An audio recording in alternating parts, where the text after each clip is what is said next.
मी वैष्णवी शेंडगे. मी तर 9वीत आले आणि 9वीत आल्यानंतर माझा बेस खूप कच्चा होता. म्हणजे मला गणितातलं पण काहीच येत नव्हतं. परत सायन्स, इंग्लिश ते पण खूप कच्चं होतं माझं. पण सरांच्या शिकवणीमुळं मला खूप छान म्हणजे सगळं जमायला लागलं. दररोजच्या म्हणजे सगळं जो विषय शिकवतं, टॉपिक शिकवतं त्याच्यावरती दर रविवारच्या टेस्ट्स असतात.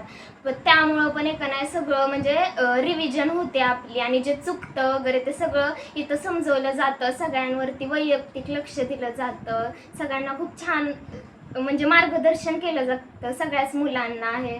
आणि तसं पण म्हणजे 9वीमध्ये तरी मला माझं बेस वगैरे सगळं क्लिअर झाल्यानंतर मी 10वीमध्ये पण एक वेकेशन्स लावल्या 10वीच्या. मग त्याच्यामध्ये 10वीमध्ये वेकेशन लावल्यात त्याच्यामध्ये फक्त हे गणिताचं शिकवलं जातं. त्याच्यामध्ये सगळं पहिल्यापासून शिकवलं जातं. 2-4 दिवस फक्त सर गणिताचं बेस म्हणजे बेरीज, वजाबाकी, गुणाकार, भागाकार तेच घेतात आणि नंतर 2-4 दिवसांनी मग सरांना कळतं कुणाचं काय पक्कं काय नाही. मग नंतर मग त्यांच्याकडे नीट जास्त अजून लक्ष दिलं जातं. खरंच खूप छान शिकवलं जातं. सायन्समध्ये देखील नेहमी टेस्ट घेतल्या जातात.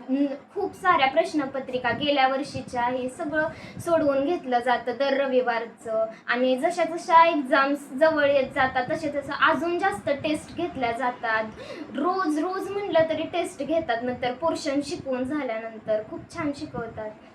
मला 8वीला खूप कमी पर्सेंटेज पडलेले म्हणजे फक्त 67च पडलेले. नंतर मग माझ्या घरच्यांना खूप वाईट वाटलं. त्यामुळे मग मी इथे क्लास लावला. माझ्या एका मैत्रिणींनी सांगितलेलं की इथं खूप छान शिकवलं जातं. त्यामुळे मी इथे क्लास लावला. इथं नंतर 9वीत सगळं मग शिकवलं. त्यामुळे मग माझ्या मार्क्समध्ये अजून भर झाली. मला 9वीत 78 होते आणि नंतर 10वीत तसंच वेकेशन वगैरे त्या सगळ्यामुळे रोजच्या टेस्टमुळे मी अजून चांगले मार्क्स पडायला लागले आणि मला 10वीत चांगलेच पडले म्हणजे 89 पडले.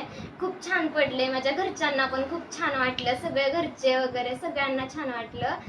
खूप सरांचं, मिसचं, मॅडमचं, दादाचं सगळ्यांचं खूप कौतुक केलं. खूप छान असं. थँक्यू.